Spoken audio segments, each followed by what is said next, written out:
Histories of the Kings of Britain by Geoffrey of Monmouth. Book 3. If you are returning to the Classic Masterworks channel, welcome back. If you are new, please don't forget to like and subscribe and hit the bell notification so that you will be made aware of our latest content. And now, on with the story.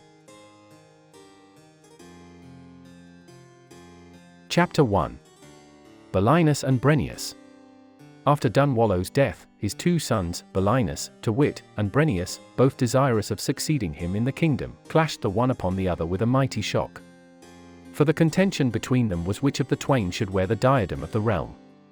But after they had fought may battles there anent betwixt themselves, the friends of both did intervene between them and restored them to concord, covenanting that the kingdom should be shared between them on this condition, that Belinus should have the crown of the island along with Loegria, Cambria, and Cornwall to boot, forasmuch as he was the elder born, and Trojan custom did demand that the dignity of the inheritance should fall unto him, while Brennius, for that he was the younger, should be subject to his brother, and should hold Northumbria from the Humber as far as Caithness.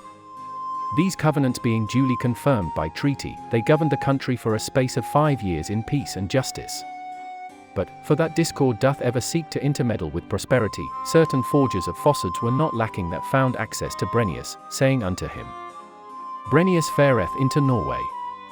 What sluggard slotheth thus beset thee to hold thee in subjection unto Belinus, when the same father and mother and the same nobility have made thee his peer?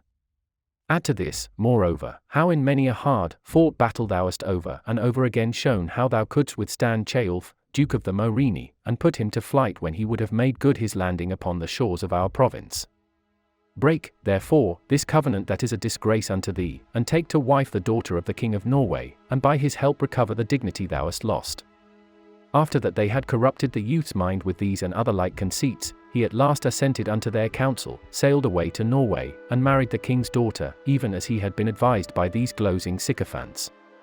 Chapter 2.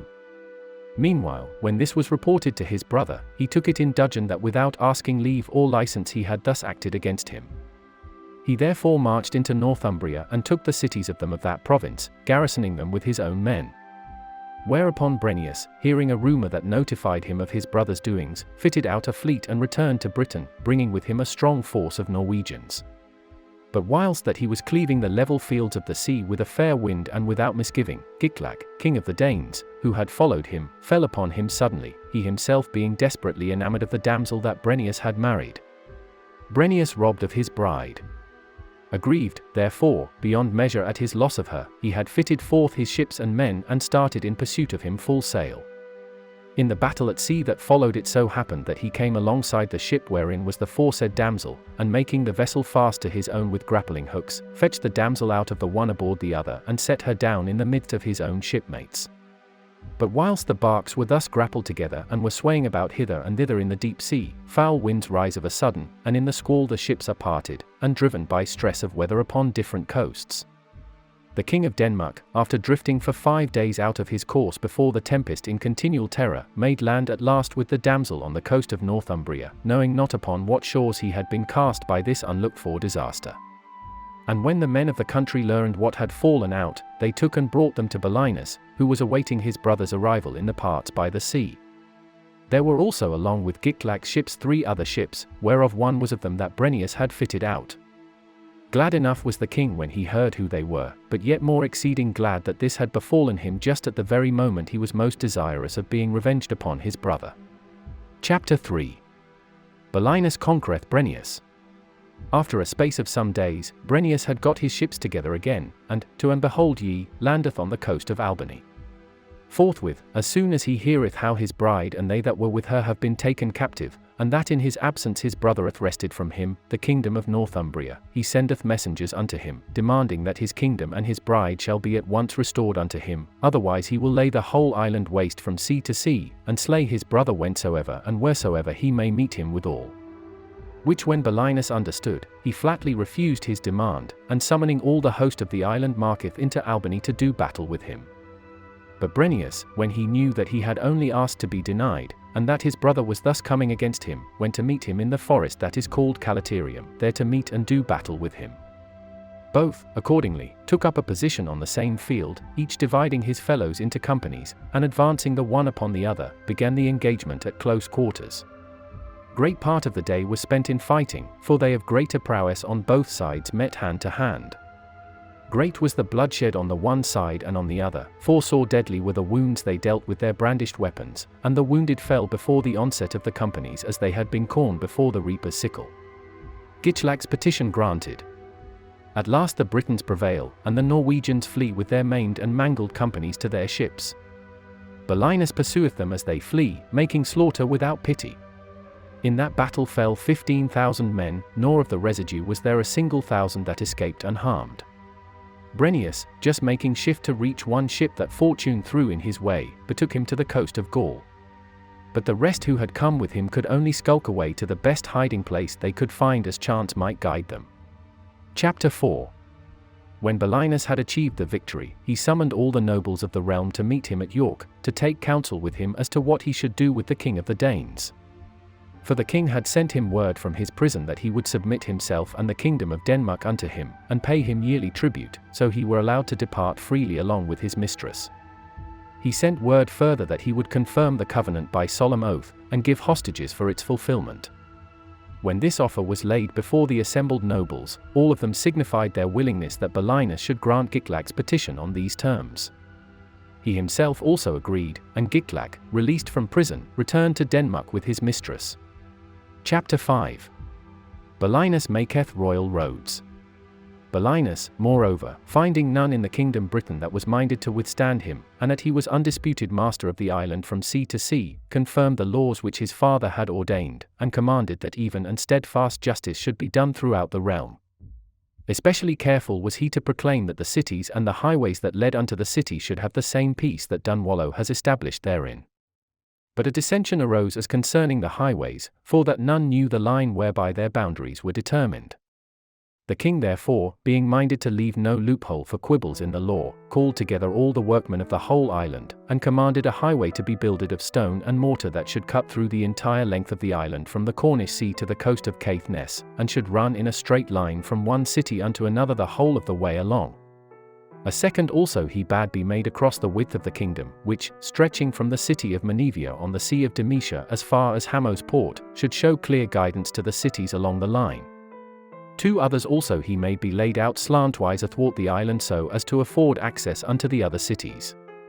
Then he dedicated them with all honor and dignity, and proclaimed it as of his common law, that condign punishment should be inflicted on any that shall do violence to other thereupon. Sigyn receiveth Brennus.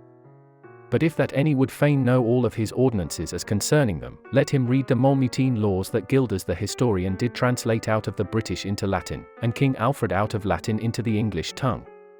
Chapter 6. In the meanwhile that Belinus was reigning in peace and tranquillity, his brother Brennus, driven forth, as hath been said, to the shores of Gaul, was sore tormented of inward tribulation. For he took it grievously to heart that he was banished from his country, without any means of returning thither so as to enjoy again the dignity he had lost. Not knowing therefore what to do, he betook him unto the princes of Gaul, with a company of 12 knights only. And when he had laid open his ill fortune unto them all, and found that no succor could he obtain from any, he came at last unto Sigyn, Duke of the Allobroges, and of him was right honourably received. And whilst that he was still sojourning with him, he entered into so close familiarity with the Duke, as, that none other was there in his court that was preferred before him. For in all matters, whether of peace or of war, such prowess did he show that the Duke loved him with a father's love. For he was comely to look upon, tall and big of limb, and, as was meet, well taught in hawking and venery. And for that he had fallen into so near friendship with the Duke, Sigyn determined that he should take unto him his only daughter in lawful wedlock. Brennus weddeth a Gaulish wife. And if thereafter it should so be that the Duke were without heir male, he granted Brennus that after his own death he should have the kingdom of the Allobroges along with his daughter. But in case a son should be born unto the Duke, he promised his assistance in raising him to the kingship of Britain, and this was promised him not only by the Duke but by all the champion knights that were of the Duke's allegiance, so great was the friendship they bare towards him. Straightway thereupon the damsel is given in marriage to Brennus, the princes of the land become his men, and the throne of the country is conferred upon him. Nor had the full 12-month elapsed wherein these matters were settled, before the duke's last day arrived, and he departed out of this life. Then Brennus neglected not the occasion to bind unto himself yet more closely those princes of the land whose friendship he had aforetime secured, by distributing largesse among them from the duke's treasure that had been hoarded from the time of his ancestors. And, that which the Allobriges did hold of yet higher esteem, he was right bountiful in his gifts of victual and never shut his door against no man. Chapter 7. Having thus drawn the affection of every man to himself, he deliberated inwardly in what manner he might take his revenge upon his brother Belinus, and when he announced his plans unto the people that were his lieges, they all with one accord declared that they would go with him into whatsoever land he might design to lead them. Conwenna reconcileth her sons. Nor did he linger, for, assembling a mighty host, he entered into covenant with the Gauls for leave to pass unmolested through their provinces on his way towards Britain. Forthwith he fitted out a fleet on the shore of Neustria, and launching into the deep, with a fair wind made good his landing on the island. As soon as the tidings of his arrival was bruited abroad, his brother Belinus, mustering all the youth of the kingdom, marched forth to meet him. But while their companies were still standing in orderly rank on the two sides just ready to begin the engagement, the mother of both, who was still living, pressed her hastily forward in the midst of the serried ranks. Her name was Conwenna, and the desire of her heart was to look again upon her son whom she had not seen of so long a time. Accordingly, so soon as she had reached with trembling steps the place where he was standing, she flung her arms about his neck, and stayed the yearning of her heart by kissing him again and yet again. Then, baring her bosom, she spake unto him on this wise in a voice broken by her sobs, Remember, my son, remember these breasts that thou hast sucked and the womb that bare thee wherein the Maker of all things hath created thee man of man and brought thee forth into the world through the throes of childbirth. The kiss of peace. Remember all the anxieties that I have suffered for thee, and grant thou this my petition. Yield thy pardon unto thy brother, and constrain the wrath that thou hast conceived against him, for no revenge is thine of right as against one that hath never offered thee either insult or injury. Even this that thou dost urge against him, to wit, that through him thou hast been banished from thy kingdom, if so be that thou wilt more narrowly look into the bearings of the case, naught wilt thou find therein that thou canst call a wrong. For he banished thee not that any worse thing might befall thee, but he compelled thee to forego the worser things that thou mightest be exalted unto the better.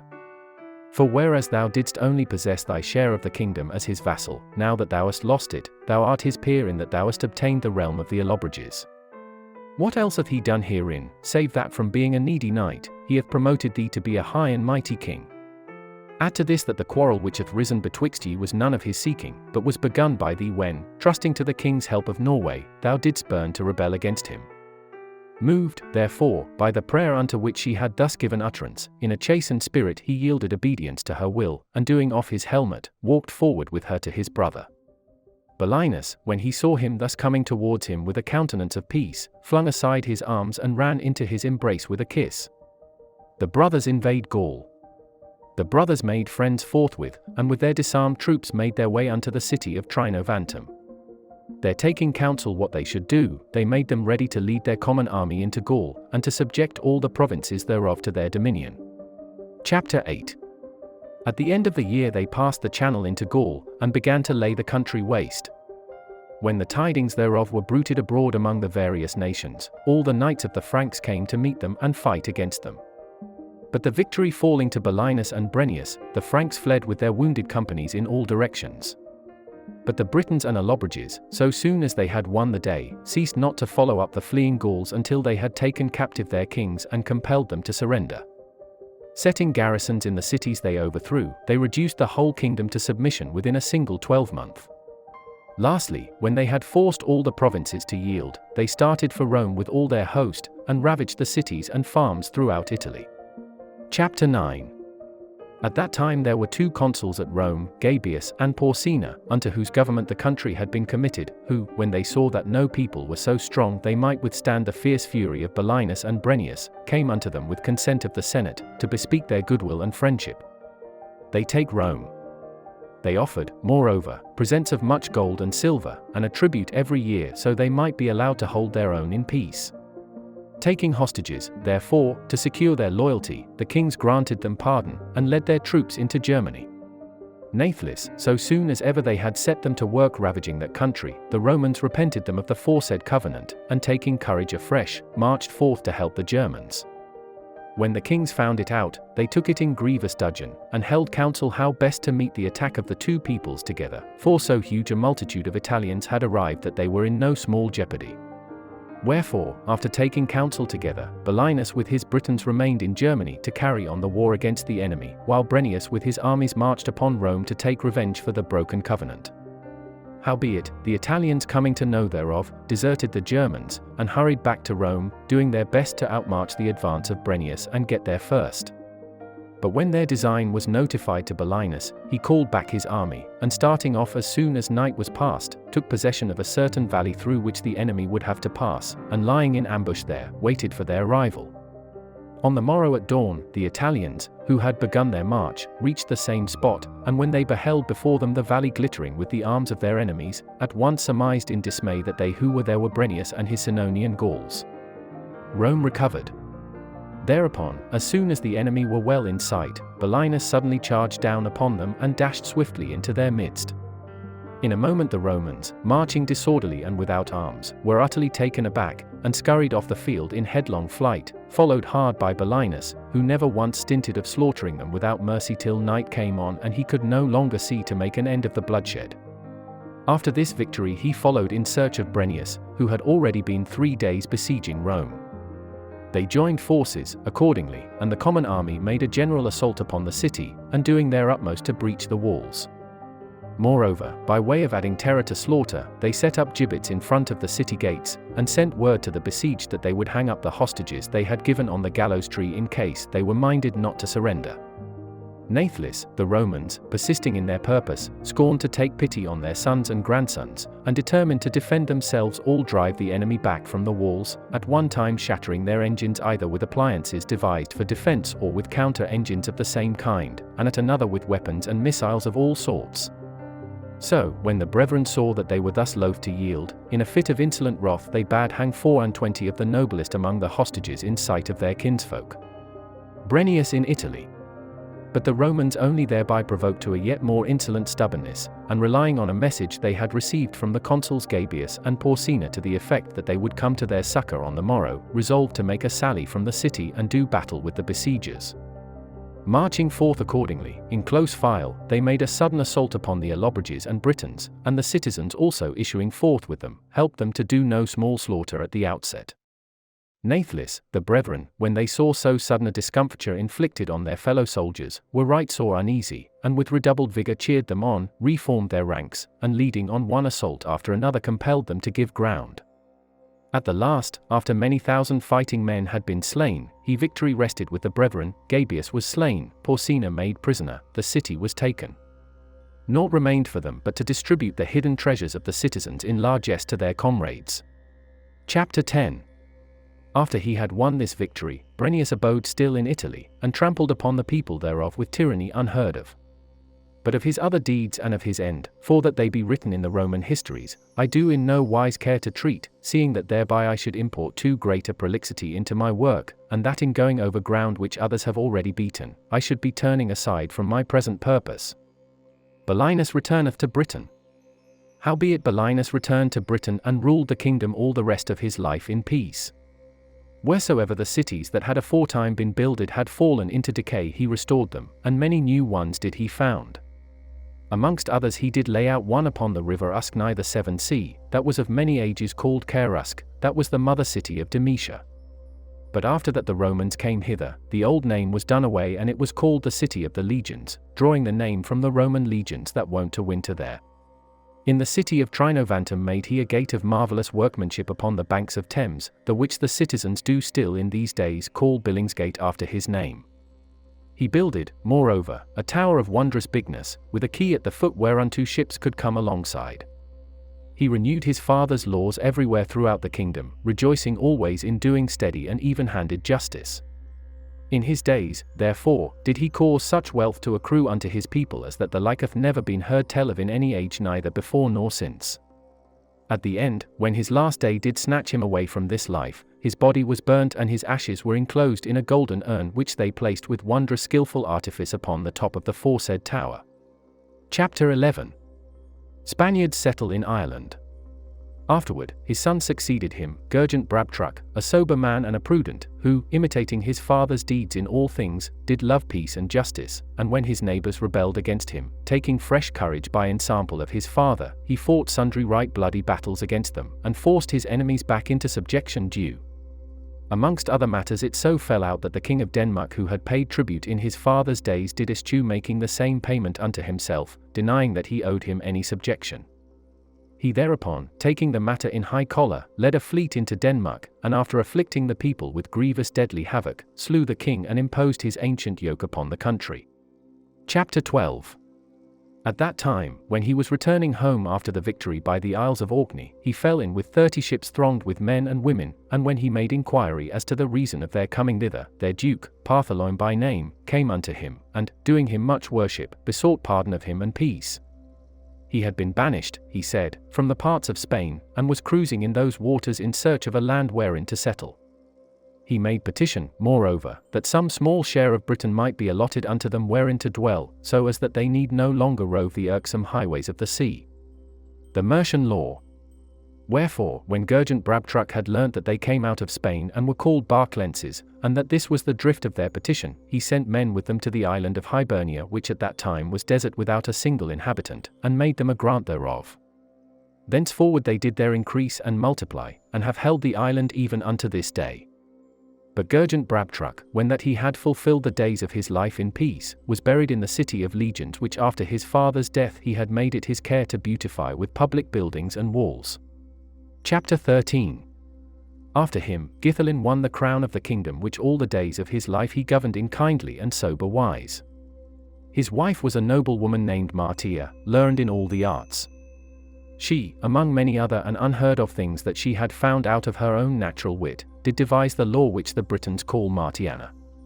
This also did King Alfred translate along with the others, and called it in the Saxon tongue the Mercian law. And when Githalin died, the rule of the kingdom fell unto the foresaid queen and her son, who was called Caecilius. For, at that time, Caecilius was but of 7 years, nor did his age warrant that the rule of the kingdom should be given up into his hands. Chapter 14. Morvid, his cruelty. For which reason, she being wise in counsel and politic beyond the common, did obtain the empire of the whole island. When she departed out of the light of this world, Caecilius took the crown, and held the helm of state. After him, Cimar his son held rule, unto whom succeeded Danius by his brother, and after his death was Morvid crowned, who was son of his father Danius by Tangastella his concubine. He would have been of highest renown for his prowess, had he not given way to exceeding great cruelty, for no man would he spare in his wrath, but would slay him on the spot had he any weapon at hand. Nathless was he comely of aspect and profuse in giving of largesse, nor was there another of so great valour in the land as that he could withstand him in single combat. Chapter 15. In his days did a certain king of the Moranians land with a great force on the shore of Northumbria, and began to ravage the country. Morvid, thereupon collecting together all the youth of his dominions, marched forth against them and did battle with him. He was of more avail in fighting singly than was the greater part of the army of his dominions put together, and when he had won the victory not a soul was left on live that he did not slay. Gorbonian ruleth well. For he commanded them to be brought unto him one after the other, that he might glut his bloodthirst by putting them to death, and when he ceased for a time out of sheer weariness, he ordered them be skinned alive, and burnt after they were skinned. But in the midst of these his cruel outrages a calamity befell him that put an end to his wickedness. For a beast, more fell than any monster ever heard of before, came up from the Irish Sea and preyed continually upon the seafaring folk that dwelt in those parts. And when Morvid heard tidings thereof, he came unto the beast and fought with her single-handed.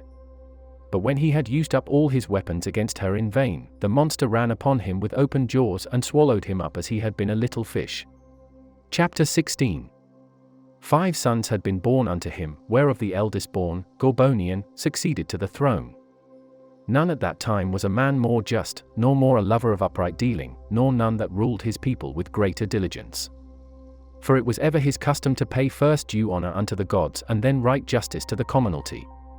He restored the temples of the gods throughout all the cities of Britain and budded many new. All his days did the island abound in a plenty of riches such as none of the neighbouring countries did enjoy. For he enjoined the husbandmen to till their lands, and protected them against the oppressions of their landlords. Athgallo ruleth ill. His young men of war, moreover, he did maintain with gold and silver in such sort as none of them should have need to do injury unto any other. In the midst of these many other deeds that bear witness unto his born goodness, he paid the debt of nature, and, parting from the light of this world, was buried the city of Trinovantum. Chapter 17. After him, Athgallo his brother wore the crown the kingdom, a man in all he did the very contrary of his brother. For he made it his business everywhere to smite down the noble and upraise the base, to take away from the rich that which was their own, and to heap up untold treasure for himself. The which the barons of the realm refusing to put up with any longer, raised an insurrection against him, and deposed him from the throne of the kingdom. They then raised thereunto Elida his brother, who for the pity that he afterward showed unto his brother was called the Pious. For after that he had held the kingdom a space of 5 years, whilst he was hunting in the forests of Calaterium, it so fell out that he met his brother who had been deposed. His brother had wandered through sundry of the provincial kingdoms seeking for help to recover his lost honours, but help nowhere could he find, and when he could no longer endure the poverty that had overtaken him, had returned to Britain with a company of 10 knights only. Seeking out, therefore, such as had aforetime been his friends, he was passing through the foresaid forest when Elida his brother espied him in such unhoped for wise. Elida's piety. As soon as he saw him he ran up to him and embraced him, kissing him again and again. And when he had wept long time over his brother's mean estate, he brought him with him to the city of Auchlid and hid him in his own chamber. He then feigned that he himself was there lying sick and sent his messengers throughout the whole kingdom to intimate unto those princes that were vassals of the crown that he was fain they should come to visit him. And when all had come together in the city where he lay, he bade that each one of them should come severally into his chamber without making any noise. For he said that the sound of many voices would be hurtful to his head in case they all came in together in a crowd. Each one, therefore, believing the story, obeyed his bidding and came into the house orderly, the one after another. Elida, the meanwhile, had given order unto his sergeants that were there already, to take each one as he came in, and, save he were minded again to swear allegiance unto Athgallo his brother, to smite off his head. Thus did he deal severally with them all, and so, by fear of death, reconciled them all unto Athgallo. When the covenant was duly confirmed, Elida brought Athgallo unto the city of York, and taking the crown off his own head set it upon that of his brother. Hence it was that the name of the Pious was bestowed upon him, for that he had shown, as I have said, this pity towards his brother. Athgallo, accordingly, reigned 10 years, and did so amend him of his former misdeeds, as that now he did begin to abase the baser sort and to exalt the gentler, to allow every man to hold his own, and to do right justice. Elida 3 times king. After a time, falling into a lethargy, he died and was buried in the city of Carlisle. Chapter 18. Thereafter Elida was again made king, and was restored unto his former dignity. But whilst that he was following his eldest brother Gorbonian in all good deeds, his 2 other brothers, Vigenius and Parada, assembling armed men from every quarter, marched forth to fight against him. Having won the victory, they took him and shut him up within the tower of the city of Trinovantum, setting a guard to watch. Afterward, they shared the kingdom in 2, whereof that part which stretcheth westward from Humber fell to the lot of Vigenius, but the other with the whole of Albany to Parada. At last, after 7 years had slipped away, Vigenius died and the whole kingdom fell unto Parada. When the sceptre was set in his hand, he did ever thereafter govern the kingdom mildly and soberly, insomuch that it was said of him that he did excel his brothers who had gone before him, nor was any mention made of Elida. But, for that death knoweth not to spare any man, she came upon him unawares and snatched him away from life. Succession of kings. Then straightway is Elida led forth from prison and a 3rd time raised to the throne, who, after that he had fulfilled his time in bounty and justice, passing forth from the light of this world left his piety as an ensample unto them that should come after him. Chapter 19. After Elida's death, a son of Gorbonian took the crown of the kingdom, and did imitate his uncle in wisdom as in wit. For, eschewing all tyranny, he exercised justice and mercy towards his people, nor turned aside from the path of righteousness. After him reigned Margan, the son of Athgallo, who, taking ensample by the gentleness of his kinsfolk, ruled the nation of the Britons in tranquillity. Him succeeded Enion, his brother, who departed so widely from his father's wont in his treatment of the people, that in the 6th year of his reign he was deposed from the throne of the realm. In his place was set his kinsman Idwallo, the son of Vigenius, who, admonished by the fate that had befallen Enion, did pursue the paths of justice and righteousness. Unto him succeeded Runno, son of Pareda, and him Gerontius, son of Elida. After him came Catel his son, and after Catel, Coil, after Coil, Porrex, and after Porrex, Cherin. Unto him were born 3 sons, Fulginius, to wit, Eld and Andragius, who reigned the one after the other. Thenceforward, Urian, son of Andragius, succeeded, unto whom Eliud, unto whom Cledorc, unto whom Cleto, unto whom Gigentius, unto whom Mirian, unto whom Bledon, unto whom Cap, unto whom Owen, unto whom Cecilius, unto whom Blegabred. Lud the city builder.